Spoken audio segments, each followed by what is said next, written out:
नमस्कार दोस्तों। यह N C E R T की कक्षा 9 की पाठ्य पुस्तक है। इसमें अपना पहला पाठ चल रहा है ना, फ्रांस की क्रांति। अब यहाँ से शुरू करेंगे। तो चलिए, हर एक फैक्ट, हर एक लाइन को आराम से समझते हुए याद करते चलते हैं, क्योंकि जो हर एक तथ्य या लाइन होती है वो इम्पोर्टेंट है। क्योंकि सीधी की सीधी लाइन को उठा के दे दी जाती है कि बताइए निम्नलिखित में से कौन सी कथन सत्य है या नहीं है। तो हर चीज़ याद और करेक्टली याद होना बहुत ज़रूरी है। तो चलिए शुरू करते हैं। और यह वीडियो सभी एग्जामों के लिए समान दृष्टि से उपयोगी है, चाहे वो छोटी से लेकर आईएएस तक की एग्ज़ाम क्यों ना हो। तो चलिए शुरू करते हैं।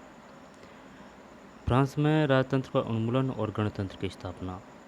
फ्रांस में राजतंत्र का उन्मूलन और गणतंत्र की स्थापना। फ्रांस में क्या था? राजतंत्र। फ्रांस की स्थिति आने वाले वर्षों में भी तनावपूर्ण बनी रही। यद्यपि लुई 16वां ने संविधान पर हस्ताक्षर कर दिए थे, परंतु प्रशा के राजा से उसकी गुप्त वार्ता भी चल रही थी। फ्रांस की घटनाओं से अन्य पड़ोसी देशों के शासक भी चिंतित थे। इसलिए 1789 की गर्मियों के बाद होने वाली ऐसी घटनाओं को नियंत्रित करने के लिए इन शासकों ने सेना भेजने की योजना बना ली थी 1789 की। लेकिन जब तक इस योजना पर अमल होता और अप्रैल 1792 में नेशनल असेंबली ने प्रशा पर ऑस्ट्रिया के विरुद्ध युद्ध की घोषणा का प्रस्ताव पारित कर दिया। अप्रैल 1792 में नेशनल असेंबली ने प्रशा पर ऑस्ट्रिया के विरुद्ध अमल होता। अप्रैल 1792 में नेशनल असेंबली ने प्रशा एवं ऑस्ट्रिया के विरुद्ध युद्ध की घोषणा का प्रस्ताव पारित कर दिया। किसने? नेशनल असेंबली ने। कब? अप्रैल 1792। प्रांतों से हजारों स्वयंसेवी सेना में भर्ती होने के लिए जमा होने लगे। उन्होंने इस युद्ध को यूरोपीय राजाओं एवं कुलीनों के विरुद्ध जनता की जंग के रूप में लिया। उनके होठों पर देशभक्ति के जो तराने थे, उनमें कवि रॉजेट दी लाइव द्वारा रचित मार्सिले भी था। मार्सिले। उनमें कवि रॉजेट दी लाइव द्वारा रचित मार्सिले भी था।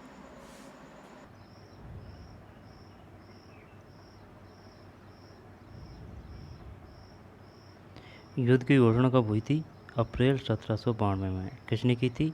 नेशनल असेंबली ने। किसके विरुद्ध? प्रशा एवं ऑस्ट्रिया के विरुद्ध युद्ध की घोषणा का प्रस्ताव पारित कर दिया। प्रांतों से हजारों स्वयंसेवी सेना में भर्ती होने के लिए जमा होने लगे। उन्होंने इस युद्ध को यूरोपीय राजाओं एवं कुलीनों के विरुद्ध जनता की जंग के रूप में लिया। उनके होठों पर देशभक्ति के जो तराने थे, उनमें कवि रॉजेट दी लाइव द्वारा रचित मार्सिले भी था। और रॉजेट दी लाइव द्वारा रचित मार्सिले भी था। उनमें कवि रॉजेट दी लाइव द्वारा रचित मार्सिले भी था। यानी कि यह नाम था मार्सिले, रचना थी रॉजेट दी लाइल। यह गीत पहली बार मार्सिलेस के स्वयंसेवियों ने पेरिस की ओर कूच करते हुए गाया था। ठीक है ना? मार्सिलेस के स्वयंसेवियों ने पेरिस की ओर कूच करते हुए गाया था। इसलिए इस गाने का नाम मार्सिले हो गया, जो अब फ्रांस का राष्ट्रगान है। इसलिए इस गाने का नाम मार्सिले हो गया, जो अब फ्रांस का राष्ट्रगान है। उनमें कवि रॉजेट दी लाइल द्वारा रचित मार्सिले भी था। मार्सिले हैं। यह गीत पहली बार मार्सिलेस के स्वयंसेवियों ने पेरिस की ओर कूच करते हुए गाया था। इसलिए इस गाने का नाम मार्सिले हो गया, जो अब फ्रांस का राष्ट्रगान है। क्रांतिकारी युद्धों से जनता को भारी क्षति एवं आर्थिक कठिनाइयाँ झेलनी पड़ी। पुरुषों के मोर्चे पर चले जाने के बाद घर परिवार और रोजी रोटी की जिम्मेदारी औरतों के कंधों पर आ पड़ी। देश की आबादी के एक बड़े हिस्से का ऐसा लगता था कि क्रांति के सिलसिले को आगे बढ़ाने की ज़रूरत है, क्योंकि 1791 के संविधान में सिर्फ अमीरों को ही राजनीतिक अधिकार प्राप्त हुए थे। लोग राजनीतिक क्लबों में अड्डे जमा कर सरकारी नीतियों और अपनी कार्य योजना पर बहस करते थे। इनमें से जैकोबिन क्लब सबसे सफल था। जैकोबिन क्लब पूछ लिया जाता है भाई, बताइए जैकोबिन क्लब संबंधित थे फ्रांस क्रांति, रूसी क्रांति, अमेरिका क्रांति। जिसका नाम पेरिस के भूतपूर्व कॉन्वेंट ऑफ सेंट जेकब के नाम पर पड़ा। भूतपूर्व convent of saint Jacob, convent of saint Jacob, convent of saint Jacob के नाम पर पड़ा। जो अब इस राजनीतिक समूह का अड्डा बन गया था। इस पूरी अवधि में महिलाएं भी सक्रिय थी, उन्होंने भी अपने क्लब बना लिए। इस अध्याय के खंड 4 में आप उनकी गतिविधि एवं मांगों के बारे में और जानेंगे। जैकोबिन क्लब के सदस्य मुख्यतः समाज के कम समृद्ध हिस्से से आते थे। उनमें छोटे दुकानदार और कारीगर जैसे जूता बनाने वाले, पेस्ट्री बनाने वाले, घड़ीसाज, सफाई करने वाले और नौकरी व दिहाड़ी मजदूर शामिल थे। उनका नेता मैक्सिमिलियन रोबेस्पियरे था। कौन था? मैक्सिमिलियन रोबेस्पियरे था। मैक्सिमिलियन रोबेस्पियरे था। जैकोबिनों के एक बड़े वर्ग ने गोदी कामगारों की तरह धारीदार लंबी पतलून पहनने का निर्णय किया। ऐसा उन्होंने समाज के पेशेंटप्रस्त वर्ग एक मिनट। जैकोबिन क्लब के सदस्य मुख्यतः समाज के कम समृद्ध हिस्से से आते थे। उनमें छोटे दुकानदार और कारीगर जैसे जूता बनाने वाले, पेस्ट्री बनाने वाले, घड़ीसाज, सफाई करने वाले, नौकर व दिहाड़ी मजदूर शामिल थे। उनका नेता मैक्सिमिलियन रोबेस्पियरे था। जैकोबिनों के एक बड़े वर्ग ने गोदी कामगारों की तरह कौन था? मैक्सिमिलियन रोबेस्पियरे था।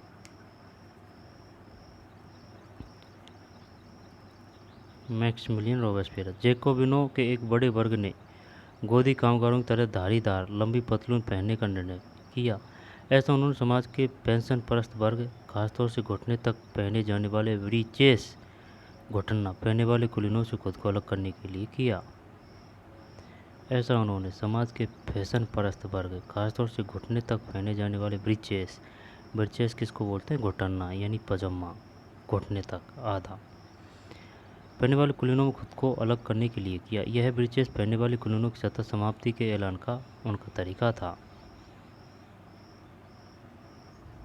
नए शब्द कॉन्वेंट यानी धार्मिक जीवन को समर्पित समूह की इमारत। शौकोलात बिना ब्रीचेस वाले दंपति। शौकोलात ठीक। महिलाओं ने ही तलवार ले रखी है भाई। शौकोलात बिना ब्रीचेस वाले दंपति ठीक।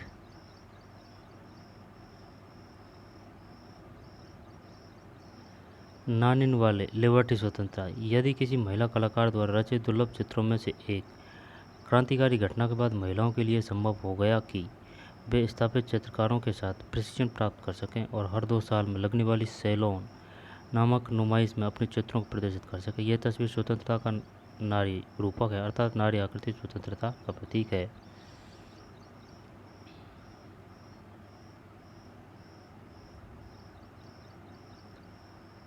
देख, फ्रांस में राजतंत्र का उन्मूलन और गणतंत्र की स्थापना। अप्रैल 1792 में नेशनल असेंबली ने प्रस्तावित राष्ट्रीय विरुद्ध युद्ध की घोषणा प्रस्ताव पारित कर दिया। मार्सिलेबी था और राजेंट दी लाइल द्वारा रचित मार्सिलेबी था। क्रांतिकारी युद्धों से जनता को भारी क्षति एवं आर्थिक कठिनाइयाँ झेलनी पड़ी।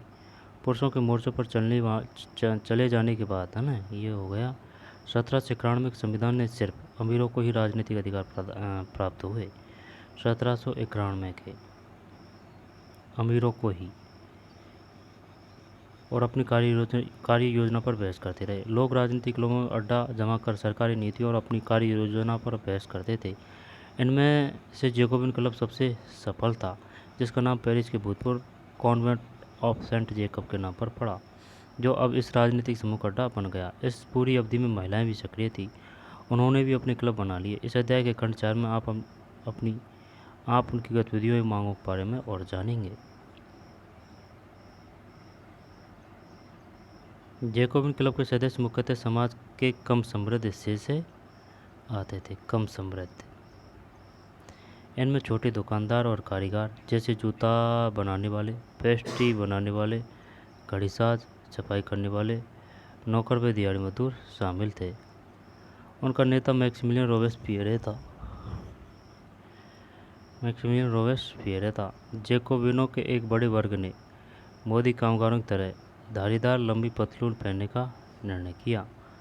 ऐसा उन्होंने समाज के पेंशन परस्त वर्ग, खासतौर से घुटने तक पहने जाने वाले ब्रीचेस घुटना पहनने वाले कुलीनों से खुद को अलग करने के लिए किया। ये ब्रीचेस पहनने वाले कुलीनों की सत्ता समाप्ति के ऐलान का उनका तरीका था। सोकुलात बिना ब्रीचेस वाले दंपति।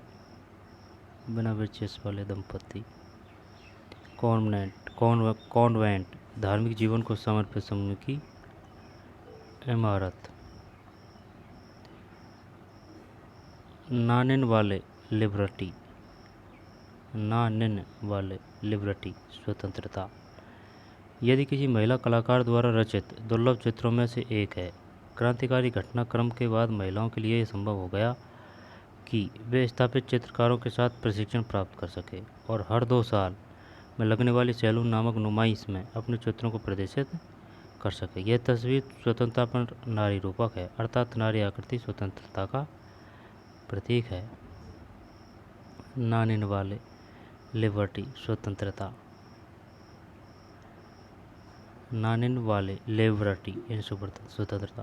यह किसी महिला कलाकार द्वारा रचित दुर्लभ चित्रों में से एक है।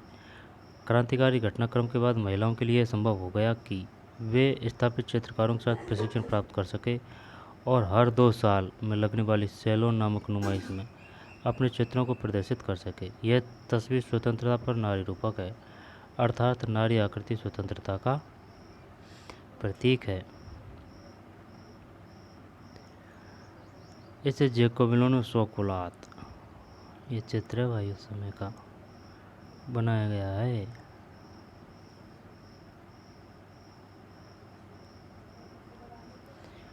नानिन वाले लिबर्टी यानी स्वतंत्रता है। यह किसी महिला कलाकार द्वारा रचित दुर्लभ चित्रों में से एक है।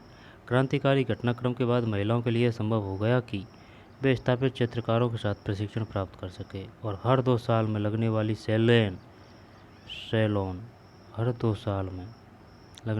नामक नुमाइश में अपने चित्रों को प्रदर्शित कर सके। यह तस्वीर स्वतंत्रता का नारी रूपक है, अर्थात नारी आकृति स्वतंत्रता का प्रतीक है। ये चित्र है भाई।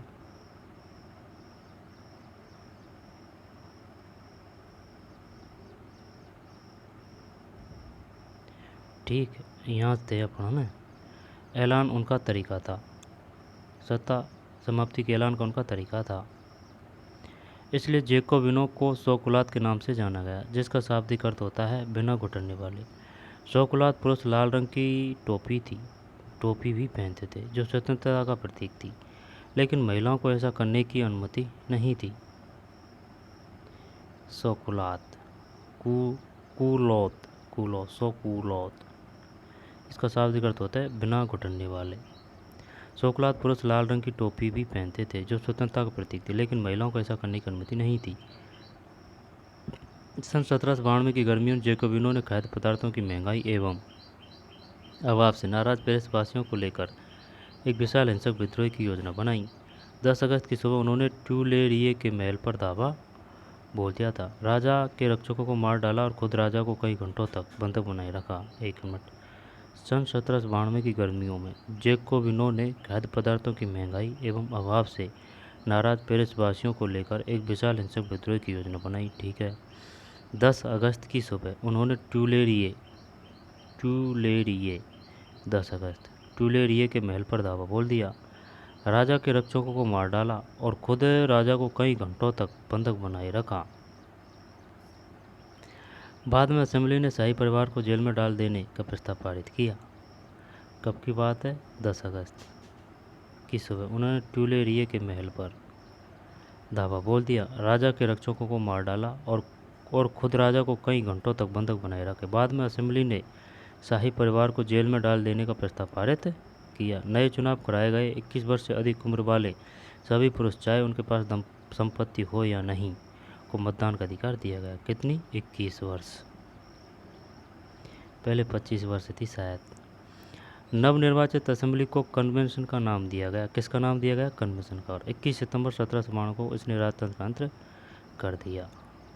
21 सितंबर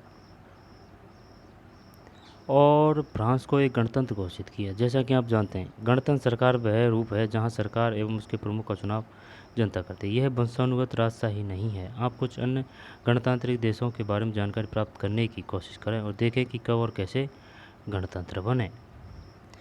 21 सितंबर 1792 को 21 वर्ष से अधिक उम्र वाले, ठीक है, 21 सितंबर 1792।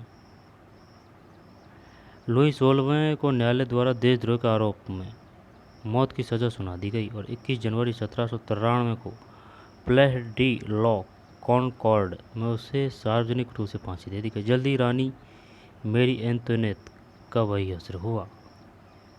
देशद्रोह, अपने देश या सरकार से विश्वासघात करना। लुई 16वें को न्यायालय द्वारा देशद्रोह के आरोप में मौत की सज़ा सुना दी गई। 21 जनवरी 1793 को प्लेस डी ला कॉनकॉर्ड, 21 जनवरी 1793 में प्लेस डी ला कॉनकॉर्ड में उसे सार्वजनिक रूप से, किस जगह, प्लेस डी ला कॉनकॉर्ड में उसे सार्वजनिक रूप से फांसी दे दी। जल्द ही रानी एंटोनेट, रानी का नाम क्या था, एंटोनेट का भी वही असर हुआ। ये खेल ख़त्म हो गया भाई, सल्टा दिए सबको। 21 जनवरी 1793 में रानी का नाम था मैरी एंटोनेट। हाईलाइट होना ज़रूरी है यार, जिससे मेन बातें जो याद रह जाएं, दोबारा पढ़ें तो वो अपन को ज़्यादा समस्या का सामना नहीं करना पड़े।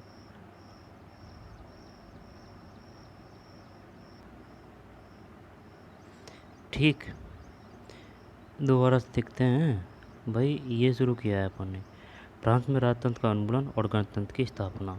जब लुई 16वां 1789 की गर्मियों के बाद उन्होंने आने वाली घटनाओं को नियंत्रित करने के लिए शासकों ने सेना भेजने की योजना बना ली। अप्रैल 1792 में नेशनल असेंबली ने प्रस्ताव ऑस्ट्रेलिया विरुद्ध युद्ध की घोषणा। कब, अप्रैल 1792 में। फिर उनमें कवि राजेंट द लायल द्वारा रचित मार्सिलेस भी था। यह गीत पहली बार मार्सिलेस के स्वयंसेवियों ने पेरिस की ओर कूच करते हुए गाया था। मार्सिलेस गीत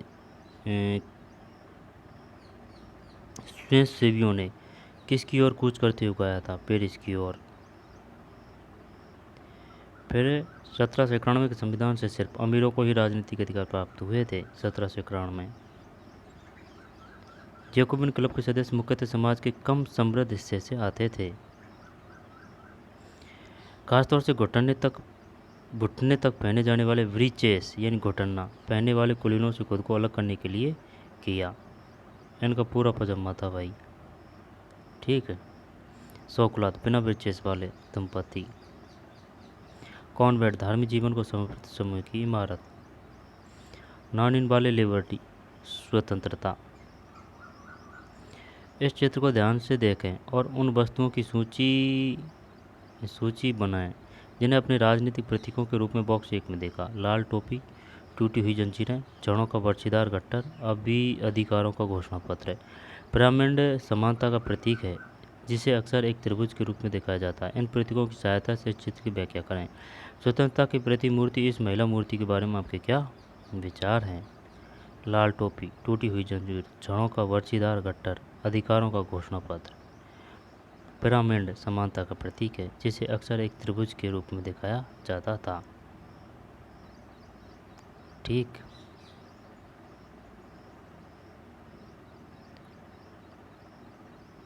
दस अगस्त की सुबह उन्होंने ट्यूलेरिए के महल पर दावा बोल दिया। 10 अगस्त की सुबह कौन से महल पर, ट्यूलेरिए के महल पर दावा बोल दिया। राजा के रक्षकों को मार डाला और खुद राजा को कई घंटों तक बंधक बनाए रखा। 21 वर्ष से अधिक उम्र वाले सभी पुरुषों, चाहे उनके पास संपत्ति हो या नहीं, को मतदान का अधिकार। पुरुष हैं ओनली, आई बात समझ में, महिलाओं का उल्लेख नहीं है। निर्वाचित असेंबली को कन्वेंशन का नाम दिया गया। कौन सा नाम दिया गया, कन्वेंशन का नाम दिया गया।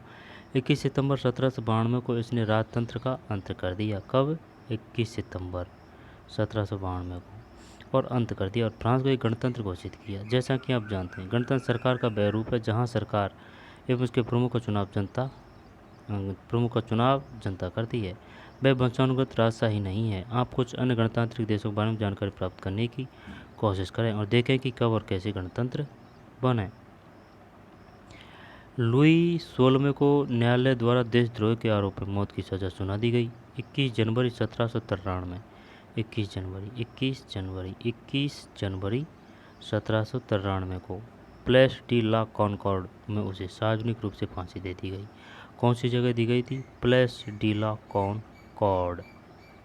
जल्दी रानी मेरी एंटोनेट का भी वही हश्र हुआ। रानी का नाम क्या था? मेरी एंटोनेट।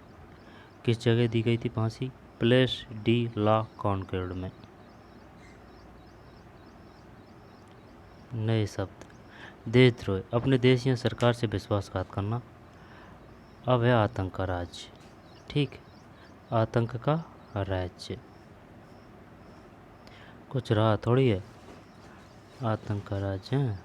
21 वर्ष हो गया, 21 सितंबर 1792 और 21 वर्ष वोट देने की है ना पुरुषों को। 10 अगस्त की सुबह 1792 शौकुलात है ना, शौकुलात जानते हैं, बिना घुटनने के यानी पूरे घुटनने वाले। और कॉन्वेंट ऑफ सेंट जेकब के नाम पर मार्सिले। चलते हैं आगे, चलते हैं। आतंक का राज्य सन 1793 से 94 तक के काल को आतंक का युग कहा जाता है।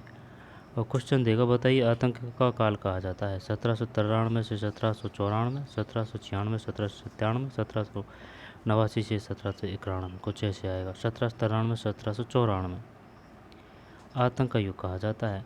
और रॉबेस्पियर ने नियंत्रण एवं दंड की सख्त नीति अपनाई। किसने? रॉबेस्पियर ने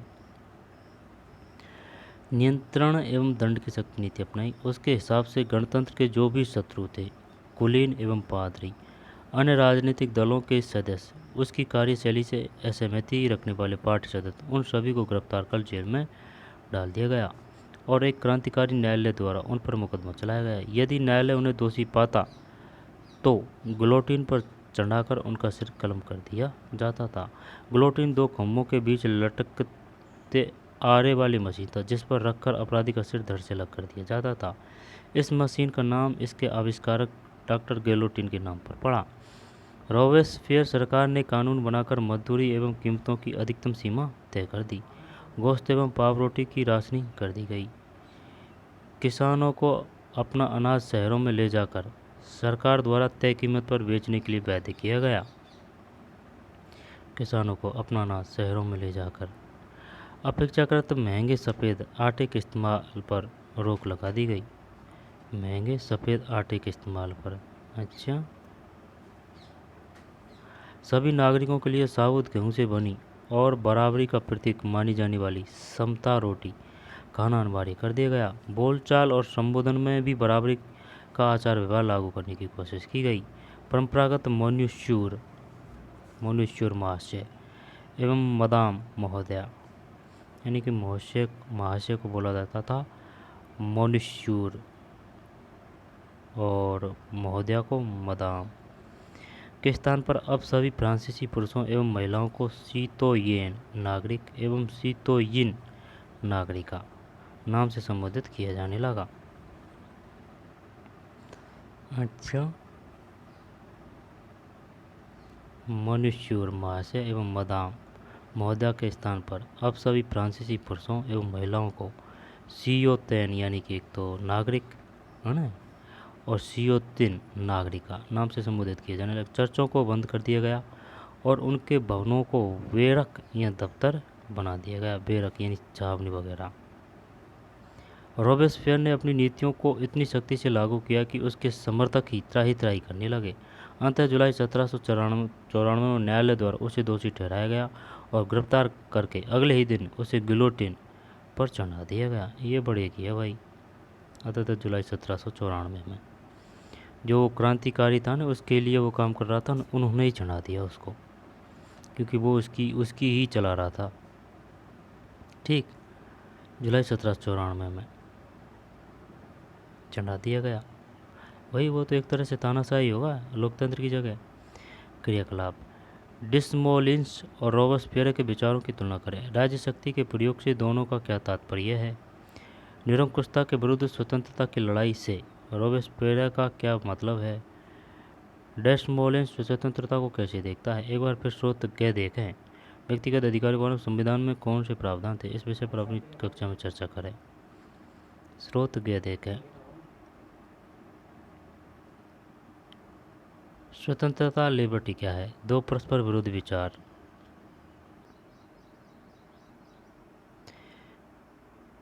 क्रियाकलाप। डेसमोलिन्स और रॉबespierre के विचारों की तुलना करें। राज्य शक्ति के प्रयोग से दोनों का क्या तात्पर्य है?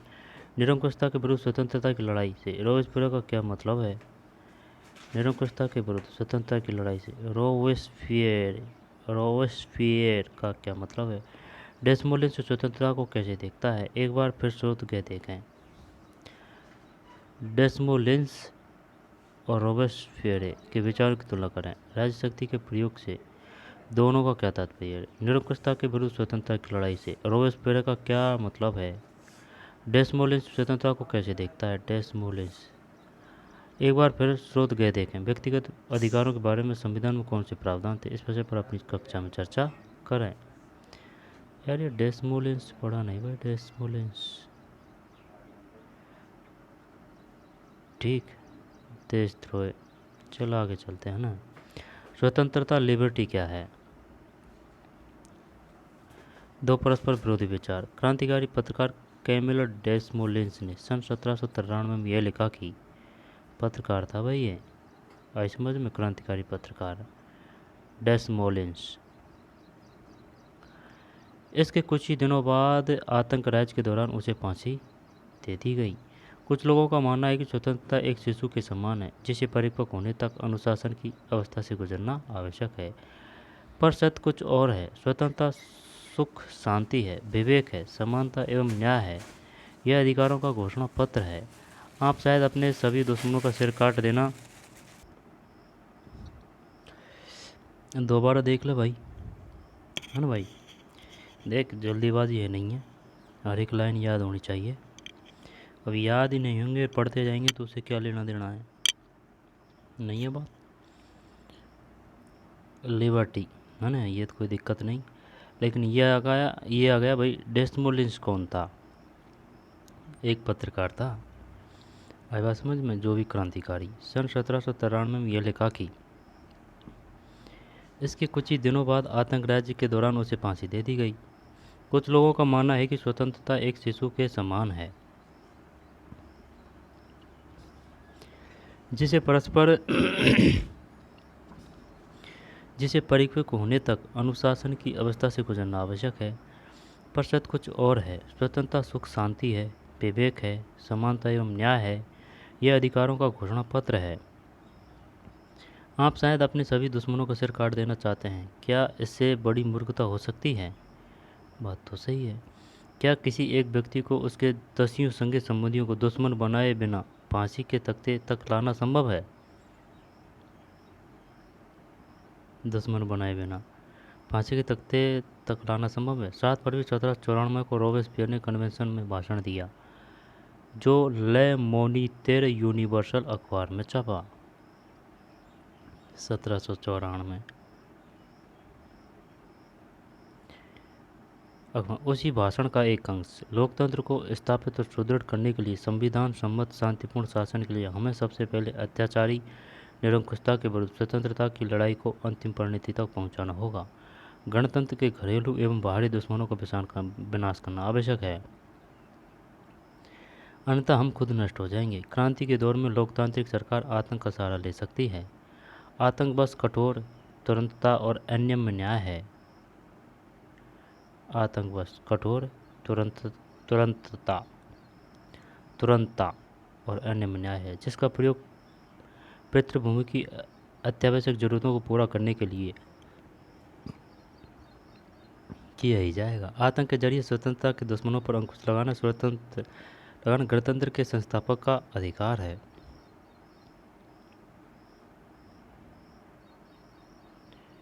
विचार तो सही थे भाई डेसमोलिन्स, लेकिन रॉबespierre कहाँ थे? रॉबespierre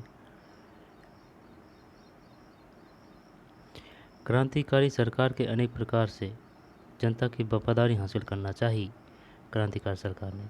उनमें से एक इस प्रकार के उत्सवों का आयोजन था। एक गौरवमय इतिहास की आभा को संप्रेषित करने के लिए प्राचीन यूनान व रोम की सभ्यताओं के प्रतीकों का इस्तेमाल किया गया। मंच के बीचों बीच बने पायों पर टिका हुआ क्लासिकी मंडप अस्थायी सामग्री का बना था, जिसे जब चाहे तोड़ा जा सकता था। क्लासिकी मंडप अस्थायी सामग्री का बना था, जिसे जब चाहे तोड़ा जा सकता था।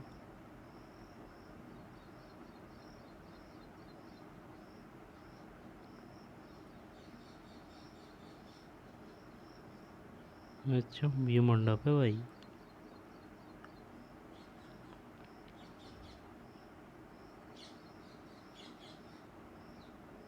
ऐसे प्रोग्राम होते थे भाई। ये चित्र है, चित्रकारी।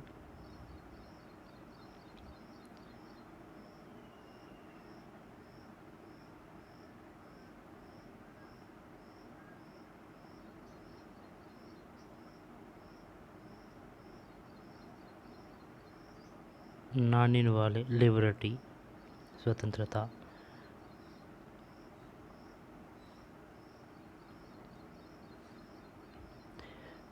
रोबेस्पियर नहीं है यार, ये रोबेस्पियर है। हाँ, ये रिया ना, ये तो है। रोबेस्पियर ने अपनी नीतियों को इतनी सख्ती से लागू किया, वो ही है। समर्थक की त्राई त्राई करने लगे। अंततः जुलाई 1794 में न्यायालय द्वारा उसे दोषी ठहराया गया, गिरफ्तार करके अगले ही दिन उसे गिलोटिन पर चढ़ा दिया गया। कब? जुलाई 1794 में। रोबेस्पियर क्रांतिकारी था, लेकिन ये फिर खुद की चलाने लग गया भाई। समता रोटी क्या है?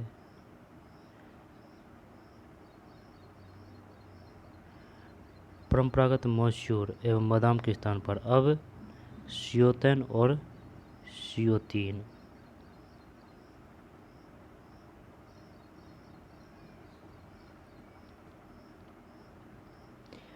डायरेक्टरी शासित फ्रांस। जैकोबिन सरकार के पतन के बाद मध्यम वर्गीय संपन्न तबके के पास सत्ता आ गई। ठीक है भाई, मध्यम वर्ग के पास। नए संविधान के तहत संपत्तिहीन तबके को मताधिकार से वंचित कर दिया। तो वही सिस्टम है पहल का ही। इस संविधान में 2 चुनी गई विधान परिषदों का प्रावधान था। इन परिषदों में 5 सदस्यों वाली एक कार्यपालिका 5 सदस्यों वाली डायरेक्टरी को नियुक्त किया गया। डायरेक्टरी बोल सकते हैं। कितने सदस्यों वाली? 5। इस प्रावधान के जरिए जैकोबिनों के शासनकाल वाली एक व्यक्ति केंद्रित कार्यपालिका से बचने की कोशिश की गई। इस प्रावधान के जरिए जैकोबिनों के शासनकाल वाली एक व्यक्ति केंद्रित, यानी कि एक ही आदमी की न चले बात, उससे बचा गया। ठीक है ना, 5 सदस्यों वाले बना दिया। लेकिन डायरेक्टरों का झगड़ा अक्सर विधान परिषदों से होता और तब परिषद उन्हें बर्खास्त करने की चेष्टा करती। डायरेक्टरी की राजनीतिक अस्थिरता से सैनिक तानाशाह नेपोलियन बोनापार्ट को देखा मार्ग प्रशस्त कर दिया। राजनीतिक अस्थिरता ने, सही बात है।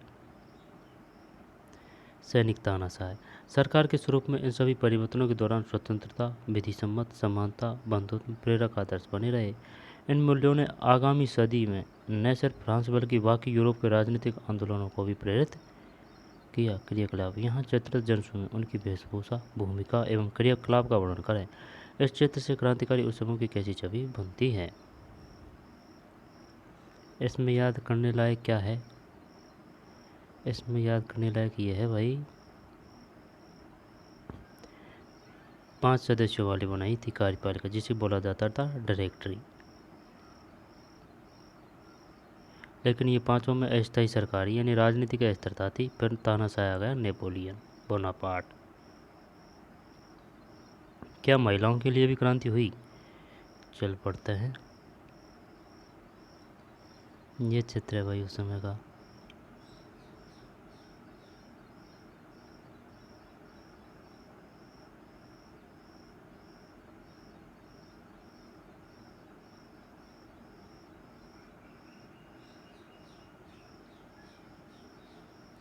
वर्साई की ओर कूच करती पेरिस की औरतें। यह चित्र 5 अक्टूबर 1789 की घटनाओं के कई चित्रों में से एक है। उस दिन महिलाएं पेरिस से वर्साई जाकर राजा को अपने साथ लेकर लौटी थी। उस दिन महिलाएं पेरिस से वर्साई जाकर राजा को अपने साथ लेकर लौटी थी। 5 अक्टूबर 1789।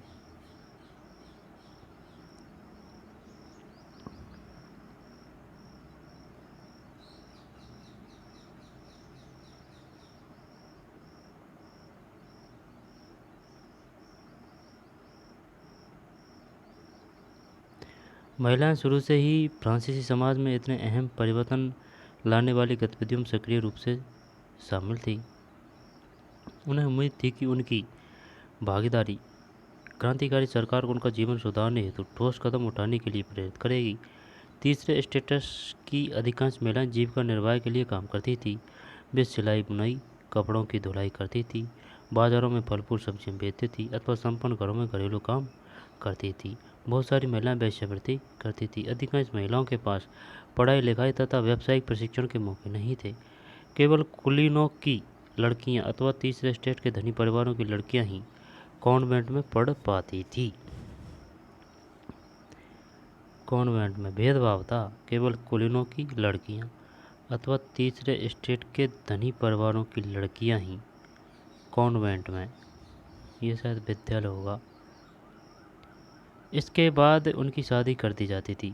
कामकाजी महिलाओं को अपने परिवार का पालन पोषण करना पड़ता था, जैसे खाना पकाना, पानी लाना, लाइन लगाकर पाव रोटी लाना, लाइन लगाकर, और बच्चों की देखरेख आदि करना। उनकी मजदूरी पुरुषों की तुलना में कम थी। महिलाओं ने अपने हितों की हिमायत करने और उन पर चर्चा करने के लिए खुद के राजनीतिक क्लब शुरू किए, अखबार निकाले। फ्रांस के विभिन्न नगरों में महिलाओं के लगभग 60 क्लब अस्तित्व में आए। उनमें the society of revolutionary and Republican women, the society of revolutionary and Republican women सबसे मशहूर क्लब था। उनकी एक प्रमुख मांग यह थी कि महिलाओं को पुरुषों के समान राजनीतिक अधिकार प्राप्त होने चाहिए। सही बात है। महिलाएं इस बात से निराश हुई कि 1791 के संविधान में उन्हें निष्क्रिय नागरिक का दर्जा दिया गया था। 1791 में, ये तो गलत बात है भाई। निष्क्रिय नागरिक क्यों 1791 में है? महिलाओं ने मताधिकार, असेंबली के लिए चुने जाने तथा राजनीतिक पदों की मांग रखी। उनका मानना था कि तभी नई सरकार में उनके हितों का प्रतिनिधित्व हो पाएगा। प्रारंभिक वर्षों में क्रांतिकारी सरकार ने महिलाओं के जीवन में सुधार लाने वाले कुछ कानून लागू किए। सरकारी विद्यालयों की स्थापना के साथ ही सभी लड़कियों के लिए स्कूली शिक्षा को अनिवार्य बना दिया गया। सरकारी विद्यालयों की स्थापना के साथ ही सभी लड़कियों के लिए स्कूली शिक्षा को अनिवार्य बना दिया गया। अब पिता उन्हें उनकी मर्जी के खिलाफ शादी के लिए वैध नहीं कर सकते थे। ठीक है। शादी को स्वैच्छिक अनुबंध माना गया और नागरिक कानूनों के तहत उनका पंजीकरण किया जाने लगा। स्वैच्छिक अनुबंध, शादी को, तलाक को कानूनी रूप दे दिया गया और मर्द औरत दोनों को ही उसकी अर्जी देने का अधिकार दिया गया। अब महिलाएं व्यावसायिक प्रशिक्षण ले सकती थी, कलाकार बन सकती थी और छोटे मोटे व्यवसाय चला सकती थी। फिर भी राजनीतिक अधिकारों के लिए महिलाओं का संघर्ष जारी रहा।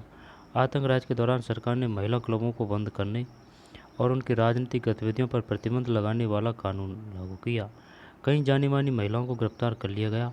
उनमें से कुछ को फांसी पर चढ़ा दिया गया। मताधिकार और समान वेतन के लिए महिलाओं का आंदोलन अगली सदी में भी अनेक देशों में चलता रहा। मताधिकार, वोट देने का और समान वेतन के लिए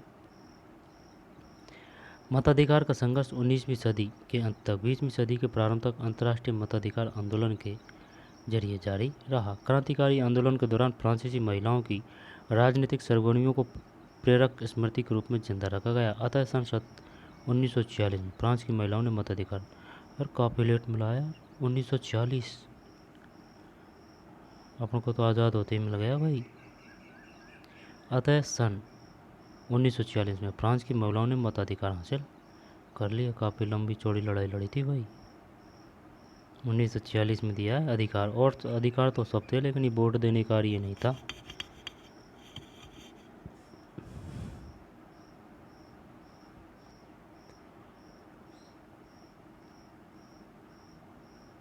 है ना। अब है, इसको देखते हैं ना।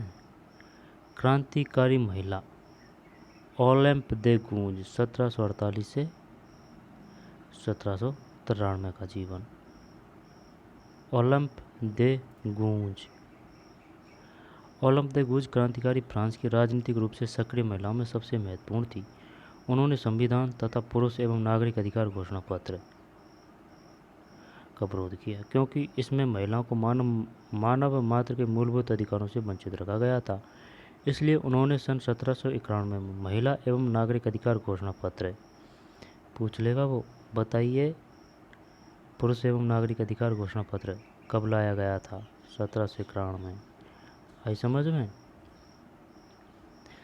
सबसे पहले यही लाया गया था, ये पुरुषवाड़ा 1791 में तैयार किया, जिसे महारानी और नेशनल असेंबली के सदस्यों के पास ये मांग करने हेतु भेजा कि इस पर कार्रवाई की जाए।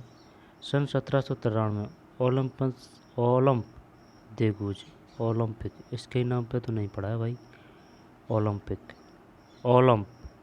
दे गूंज ने महिला क्लबों को जबरदस्ती बंद कर देने के लिए जैकोबिन सरकारों की आलोचना की। महिला क्लबों को उन पर नेशनल कन्वेंशन द्वारा देशद्रोह का मुकदमा चलाया गया। इसके तुरंत बाद उसे फांसी पर लटका दिया। फांसी दे दी भाई, ये तो गलत दी फांसी भाई। ये है ओलंपे दे गूंज, ओलंपे दे गूंज है भाई, ये 1748 से 1793 में।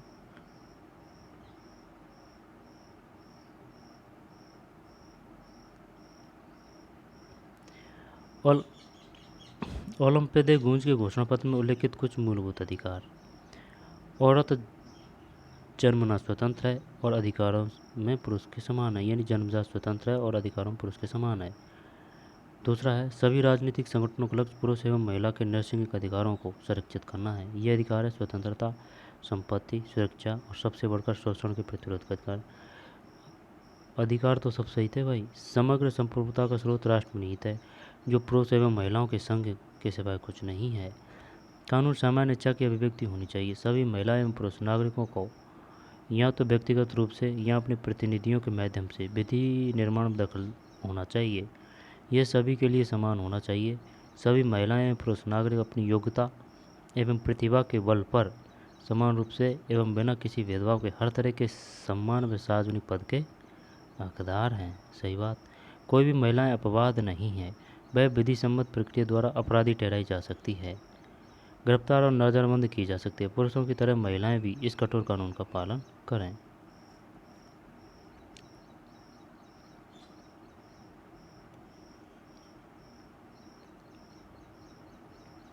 ओलंपे दे गूंज द्वारा तैयार किए गए घोषणा पत्र स्रोत 6 तथा पुरुष एवं नागरिक अधिकार घोषणा पत्र स्रोत के की तुलना करें। ये है भाई स्रोत 6। सन 1793 में जैकोबिन राजनीतिक सोमेत ने इन अधिक आधारों पर महिला क्लबों को बंद करने के निर्णय को उचित ठहरा। क्या प्रकृति ने घरेलू कार्य पुरुषों को सौंपा है? क्या प्रकृति ने बच्चों को दूध पिलाने के लिए हमें स्तन दिए हैं? नहीं। प्रकृति ने पुरुष से कहा, पुरुष बनो, शिकार, कृषि, राजनीतिक कर्तव्य, यह तुम्हारा साम्राज्य है।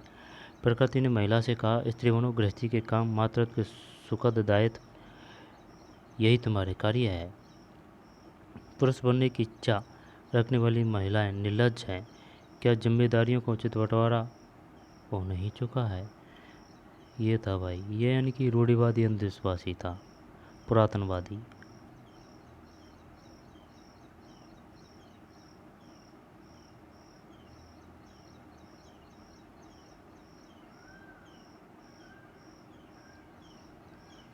बेकरी की दुकान पर कतार में महिलाएं।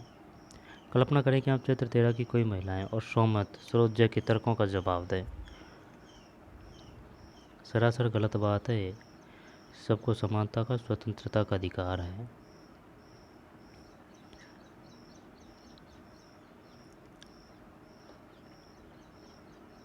दास प्रथा का उन्मूलन। अब कोई रहा है उसको देख लेते हैं ना।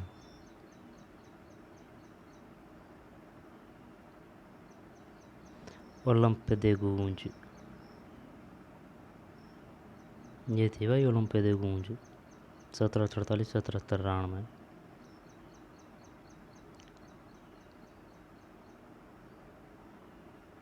The society of revolutionary and Republican women सबसे मशहूर क्लब था।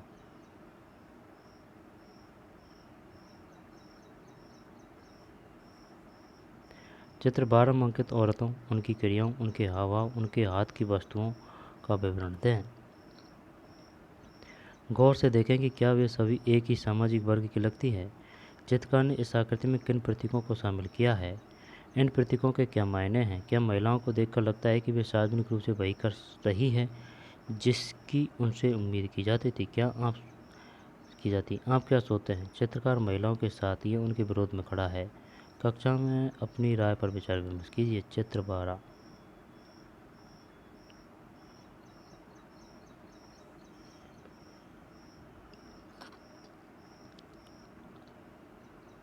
पाँच अक्टूबर 1789।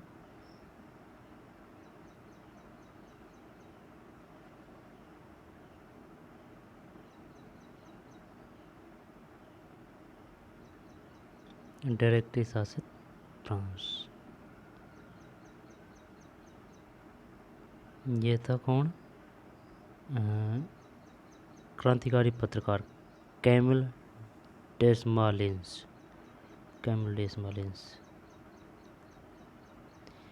अब है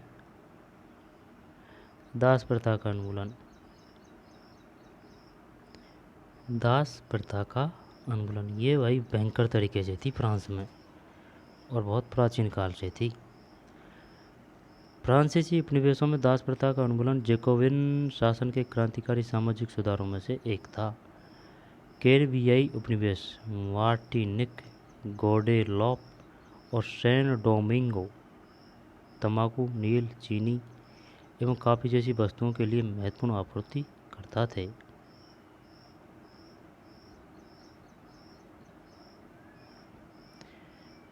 कैरिबियाई उपनिवेश मार्टिनिक देशों के नाम है शायद ये, गौडेलॉप और सैन डोमिंगो तंबाकू है ना, सैन डोमिंगो तंबाकू के लिए, और मार्टिन और गौडेलॉप नील, चीनी एवं कॉफ़ी जैसी वस्तुओं के लिए महत्वपूर्ण आपूर्ति करता थे। अपरिचित एवं दूर देश जाने और काम करने के प्रति यूरोपियों की अनिच्छा का मतलब था बागानों में श्रम की कमी।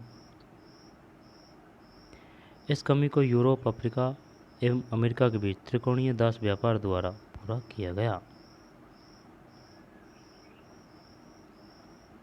देख, कैरिबियाई उपनिवेश मार्टिनिक, गौडेलॉप और सैन डोमिंगो तंबाकू ने नील, चीनी एवं कॉफ़ी जैसी वस्तुओं के लिए महत्वपूर्ण आपूर्तिकर्ता थे। अपरिचित एवं दूर देश जाने और काम करने के प्रति यूरोपियों की अनिच्छा का मतलब था बागानों में श्रम की कमी। इस कमी को यूरोप, अफ्रीका एवं अमेरिका के बीच त्रिकोणीय दास व्यापार द्वारा पूरा किया गया। दास व्यापार 17वीं शताब्दी से शुरू हुआ। कब से शुरू हुआ? 17वीं शताब्दी से। और त्रिकोणीय दास व्यवहार किन किन के मध्य था? यूरोप है, अफ्रीका है, अमेरिका है। फ्रांसीसी सौदागर वोर्दे या नान्ते बंदरगाह से अफ्रीका तट पर जहाज ले जाते थे। फ्रांसीसी सौदागर वोर्दे या नान्ते बंदरगाह से अफ्रीका तट पर जहाज ले जाते थे, जहां वे स्थानीय सरदारों से दास खरीदते थे। दासों को दाग कर एवं हथकड़ियाँ डालकर अटलांटिक महासागर के पार कैरिबियाई देशों तक 3 माह की लंबी समुद्री यात्रा के लिए जहाज़ों में टूट दिया जाता था। वहाँ उन्हें बागान मालिकों को बेच दिया जाता था। दास श्रम के बल पर यूरोपीय बाजारों में चीनी, कॉफ़ी एवं नील की बढ़ती मांग को पूरा करना संभव हुआ। यानी वे नहीं करते थे भाई काम, दासों पे कराते थे मिलों में। चीनी, कॉफ़ी और नील। वारदे और नानते, ये तो हरामी थे यार। वारदे और नानते जैसे बंदरगाह फलते फूलते दास व्यापार के कारण ही समृद्ध नगर बन गए। ये शहर हैं पर आदमी का नाम है।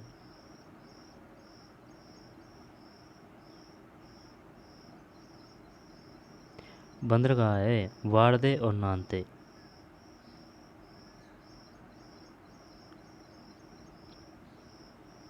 सौदागर वारदे नानते बंदरगाह से अफ्रीका तट पर जहाज ले जाते थे। शायद आदमी है वारदे नानते। वारदे नानते जैसे बंदरगाह फलते फूलते दास व्यापार के कारण समृद्ध नगर बन गए।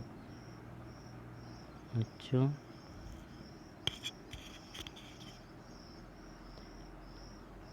18वीं सदी में फ्रांस के दास प्रथा की ज़्यादा निंदा नहीं हुई। नेशनल असेंबली में लंबी बहस हुई कि व्यक्ति के मूलभूत अधिकार उपनिवेशों में रहने वाली प्रजा सहित समस्त फ्रांसीसी प्रजा को प्रदान किए जाए या नहीं। उपनिवेशों में रहने वाली प्रजा सहित समस्त फ्रांसीसी प्रजा को प्रदान किए जाए या नहीं, परंतु दास व्यापार पर निर्भर व्यापारियों के विरोधों के भय से नेशनल असेंबली में कोई कानून पारित नहीं किया गया। लेकिन अंततः सन 1794 के कन्वेंशन ने फ्रांसीसी उपनिवेशों में सभी दासों की मुक्ति का कानून पारित कर दिया। कब? 1794 कन्वेंशन ने फ्रांसीसी उपनिवेशों में सभी दासों की मुक्ति का। पर यह कानून एक छोटी सी अवधि तक ही लागू रहा। 10 वर्ष बाद नेपोलियन ने दास प्रथा पुनः शुरू कर दी। बताइए, फ्रांस में नेपोलियन दास प्रथा को पुनः शुरू किसने किया था? फ्रांस में नेपोलियन ने दास प्रथा फ्रांस में दास प्रथा को दोबारा से किसने शुरू किया था? नेपोलियन ने। 10 वर्ष के लिए ही मुक्त रहा था सन 1794। 10 वर्ष बाद नेपोलियन दास प्रथा पुनः शुरू कर दी। बागान मालिकों को अपने आर्थिक हित साधने के लिए अफ्रीकी नीग्रो लोगों को गुलाम बनाने की स्वतंत्रता मिल गई। अच्छा, फ्रांसीसी उपनिवेशों से अंतिम रूप से दास प्रथा का उन्मूलन 1848 में किया गया। अंतिम रूप से दास प्रथा का उन्मूलन 1848 में किया गया और पहले कानून बना था सन 1794 में।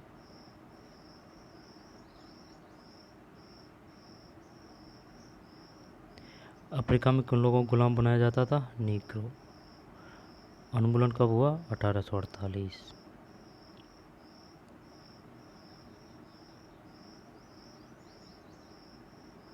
नीग्रो अफ्रीका में नीग्रो अफ्रीका में सहारा रेगिस्तान के दक्षिण में रहने वाले स्थानीय लोग। अफ्रीका में सहारा रेगिस्तान के दक्षिण में रहने वाले स्थानीय लोग। यह अपमानजनक शब्द है जिसका अब प्राय इस्तेमाल नहीं किया जाता। नीग्रो।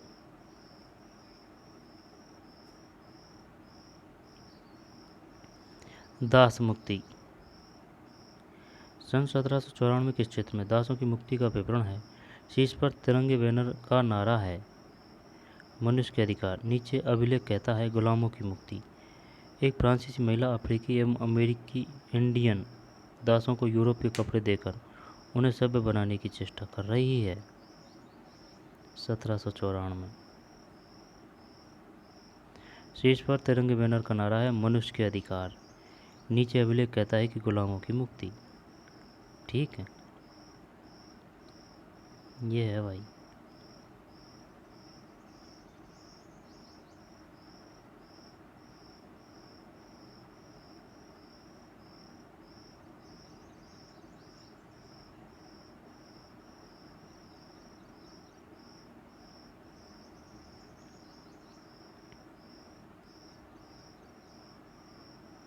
सत्रह सौ चौरानवे।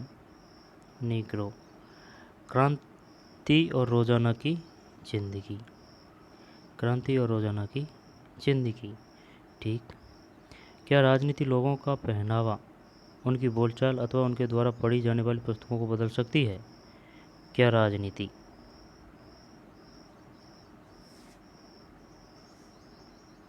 नहीं। सन 1789 के बाद के वर्षों में फ्रांस के पुरुषों, महिलाओं एवं बच्चों के जीवन में ऐसे अनेक परिवर्तन आए। क्रांतिकारी सरकारों ने कानून बनाकर स्वतंत्रता एवं समानता के आदर्शों को रोजाना की जिंदगी में उतारने का प्रयास किया। स्वतंत्रता, समानता। बास्टिल के विध्वंस के बाद सन 1789 की गर्मियों में जो सबसे महत्वपूर्ण कानून अस्तित्व में आया वह था सेंसरशिप की समाप्ति। बास्टिल के विध्वंस के बाद सन 1789 की गर्मियों में बास्टिल के विध्वंस के बाद सन 1789 की गर्मियों में जो सबसे महत्वपूर्ण कानून अस्तित्व में आया वह था सेंसरशिप की समाप्ति।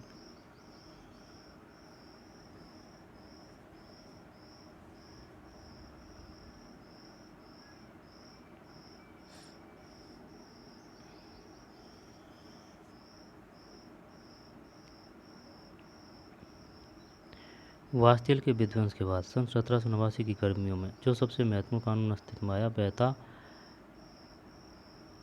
सेंसरशिप की समाप्ति। प्राचीन राजतंत्र के अंतर्गत तमाम लिखित सामग्री और सांस्कृतिक गतिविधियों, किताब, अखबार, नाटक को राजा के सेंसर अधिकारियों द्वारा पास किए जाने के बाद ही प्रकाशित या मंचित किया जा सकता था। सेंसरशिप की समाप्ति कब हुई थी? 1789।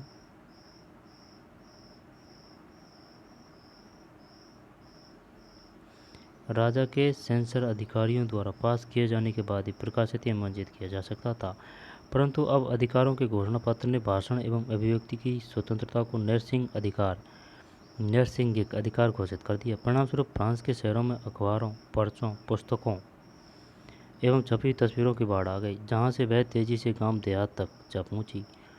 उनमें फ्रांस में घट रही घटनाओं एवं परिवर्तनों का ब्यौरा और उन पर टिप्पणी होती थी। ठीक है। प्रेस की स्वतंत्रता का मतलब यह था कि किसी भी घटना पर परस्पर विरोधी विचार भी व्यक्त किए जा सकते थे।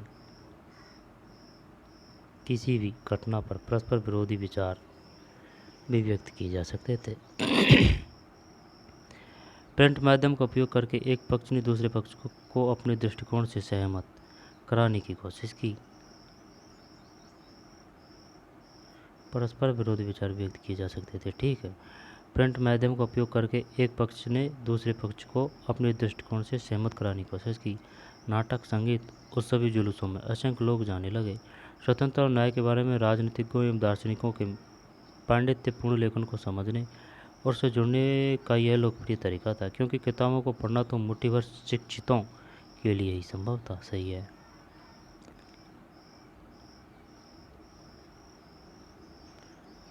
इस चित्र का अपने शब्दों में वर्णन करें। चित्रकार ने लोभ, समानता, न्याय, राज्य द्वारा चर्च की संपत्ति का अधिग्रहण आदि विचारों को संप्रेषित करने के लिए किन प्रतीकों का सहारा लिया?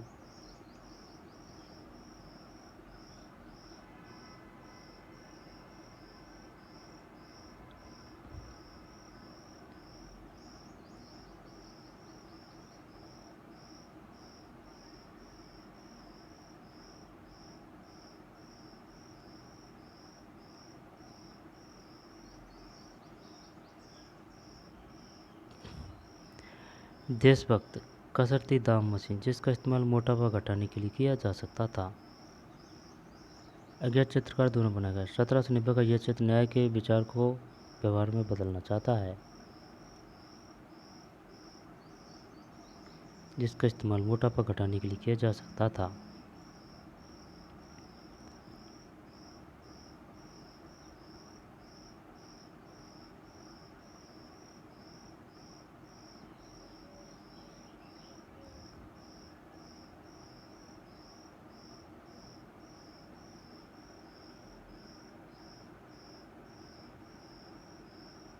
ये तो बैठा ही है भाई, ये महिला ने बच्चा ले रखा है हाथ में और ये टोपी को उछाल रहे हैं, टोपियों को।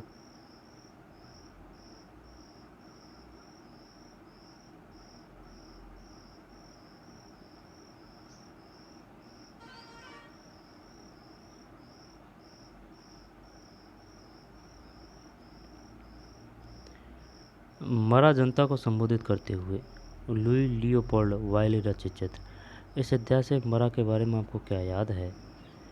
इसके इर्द गिर्द मौजूद दृश्य का वर्णन कीजिए तथा उसकी लोकप्रियता के बारे में समझाइए। किसी सैलून में आने वाले विभिन्न वर्ग के लोगों पर इस पेंटिंग की क्या प्रतिक्रिया होती होगी? आएगा समझ में? सारांश पाठ हो गया पूरा यार, और क्या है सारांश। 1804 में नेपोलियन बोनापार्ट ने खुद को फ्रांस का सम्राट घोषित कर दिया। कब? 1804 में। पूछ लेगा वो, बताइए नेपोलियन बोनापार्ट ने खुद को फ्रांस का सम्राट घोषित कब किया था? 1804 में। उसने पड़ोसों के यूरोपीय देशों की विजय यात्रा शुरू की। पुराने राजवंशों को हटाकर उसने नए राजवंश बनाए। उनकी बागडोर अपने खानदान के लोगों के हाथों में दे दी। नेपोलियन खुद को यूरोप के आधुनिकीकरण का अग्रदूत मानता था। उसने निजी संपत्ति की सुरक्षा के कानून बनाए और दशमलव पद्धति पर आधारित नाप तोल की एक समान प्रणाली चलाई।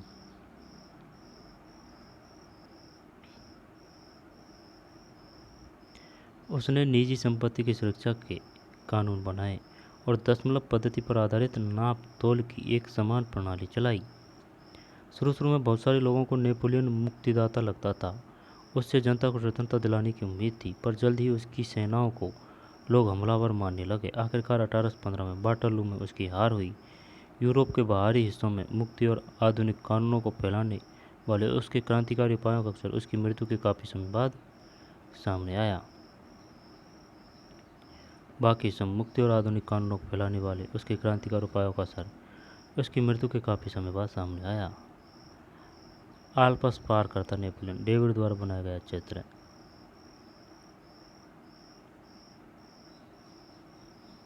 आल्प्स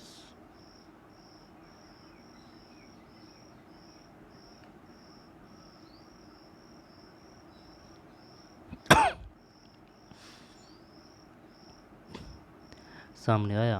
स्वतंत्रता और जनवादी अधिकारों के विचार फ्रांसीसी क्रांति की सबसे महत्वपूर्ण विरासत थी। कौन से?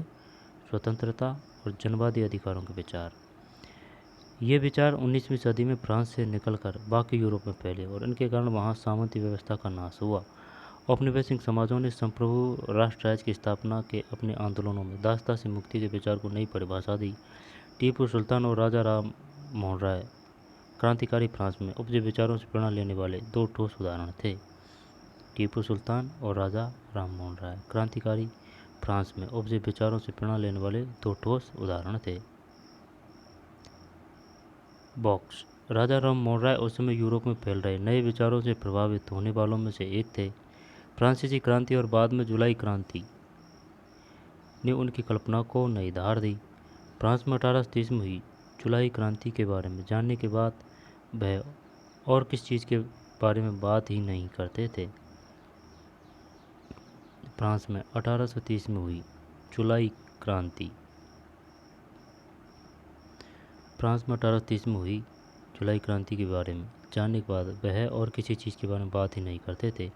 हालांकि एक दुर्घटना के कारण वे उन दिनों लंगड़ा कर चलते थे, लेकिन इंग्लैंड जाते हुए केप टाउन में वह जिद करने लगे कि उन्हें क्रांतिकारी तिरंगे झंडे वाले युद्धपोत दिखाए जाएं।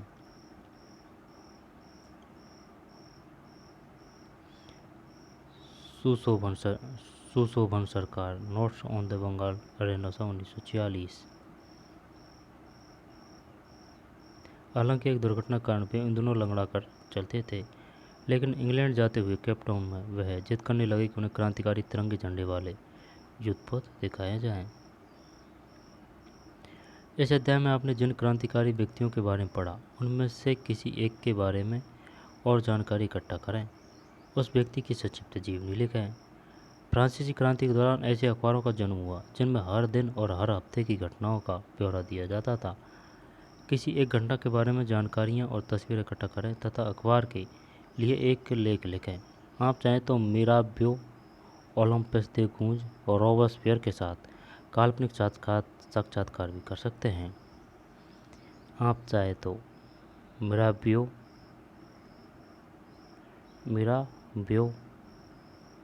ओलंपस दे गूंज, ये तो क्रांतिकारी थी। ये वो तानाशाह था जिसने सब चीज़ पे बैन लगा दिया था, रोटी वोटी वगैरह पे एक जैसी हो सब चीज़। मेरा वो याद नहीं आ रहा यार, मेरा प्यो। ये तो क्रांतिकारी महिला थी, फांसी दे दी थी बाद में। रॉबespierre को फांसी दे दी, लेकिन ये तो गलत था। इसको तो जनता ने चुना था, लेकिन फिर ये इसकी चलाने लग गया था। और ये तो महिलाओं के अधिकारों को लेकर चल रही थी ओलंपिक दे गूंज, इसको तो गलत फांसी दी थी। लेकिन ये भेदभाव के और पक्षपात के आधार पर दी थी, महिलावादी और पुरुषवादी विचारधाराओं के तहत। चुनाव में अधिकार वगैरह के लिए संघर्षशील थी ये ओलंपिक दे गूंज। नहीं कर सकते। 2 या 3 का समूह बना लें। हर समय फ्रांसीसी क्रांति पर एक दीवार पत्रिका बनाकर बोर्ड पर लटकाएं। फ्रांस में क्रांति की शुरुआत किन परिस्थितियों में हुई? प्रश्न 1। फ्रांसीसी समाज किन तबकों को क्रांति का फायदा मिला? कौन से समूह सत्ता छोड़ने के लिए मजबूर हो गए? क्रांति के नतीजों से समाज के किन समूह को निराशा हुई होगी? 19वीं और 20वीं सदी की दुनिया के लिए फ्रांसीसी क्रांति 19वीं और 20वीं सदी की दुनिया के लिए फ्रांसीसी क्रांति कौन सी विरासत छोड़ गई? स्वतंत्रता, समानता और देश की स्वतंत्रता। उन जनवादी अधिकारियों की सूची बनाई जो आज हमें मिले हुए हैं और जिनका उद्गम फ्रांसीसी क्रांति में है। क्या आप इस तर्क से सहमत हैं कि सार्वभौमिक अधिकारों के संक्षेप में नाना अंतर विरोध थे? सार्वभौमिक अधिकारों के संदेश में नेपोलियन के उदय को कैसे समझा जा सकता है? यूरोप में समाजवाद एवं रूसी क्रांति, अब तो ये अलग पार्ट है ना। अब कोई रहा है तो उसको देख लेते हैं।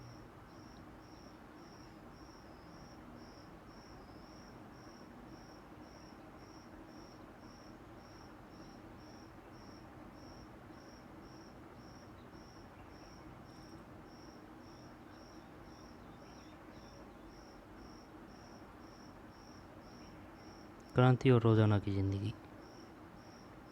निग्रो, दास मुक्ति।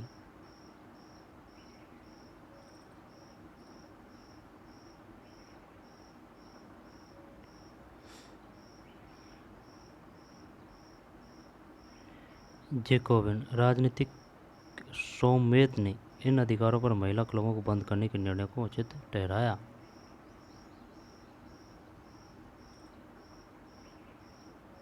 ओलंपिया दे गूंज के घोषणा पत्र में उल्लिखित कुछ मूलभूत अधिकार।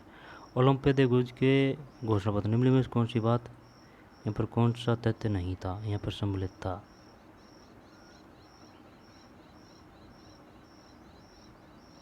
1748 से 93 का जीवन। ओलंपिया दे गूंज क्रांतिकारी थी। क्रियाकलाप। डायरेक्टरी, शासित प्रशासन, डायरेक्टरी।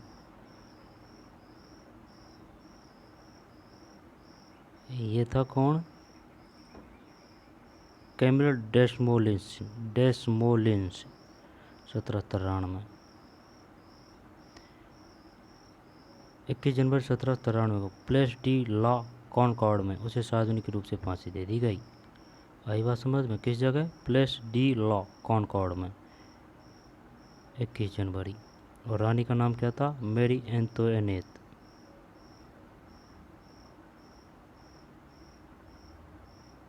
नानिन वाले लिबर्टी, स्वतंत्रता, सोकुलात।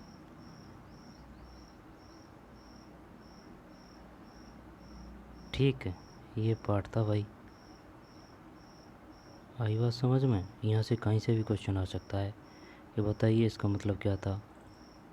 यहाँ पर निम्नलिखित कौन से कथन सत्य है, यहाँ पर ये इसकी व्याख्या कर रहा है या नहीं कर रहा है। बस ये व्याख्या वाला खेल ख़त्म कर देंगे। 20-25 क्वेश्चन आएंगे ऐसे। अगर तथ्य याद है तो ही बता पाएंगे। कुछ महत्वपूर्ण तिथियाँ: 1794, 1789, 1791, 1792, 1804, 1815।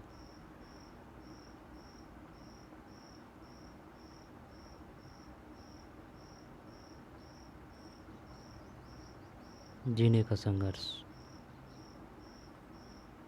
स्टेट, तृतीय, द्वितीय, प्रथम। तो चलिए मिलते हैं नए वीडियो में। धन्यवाद।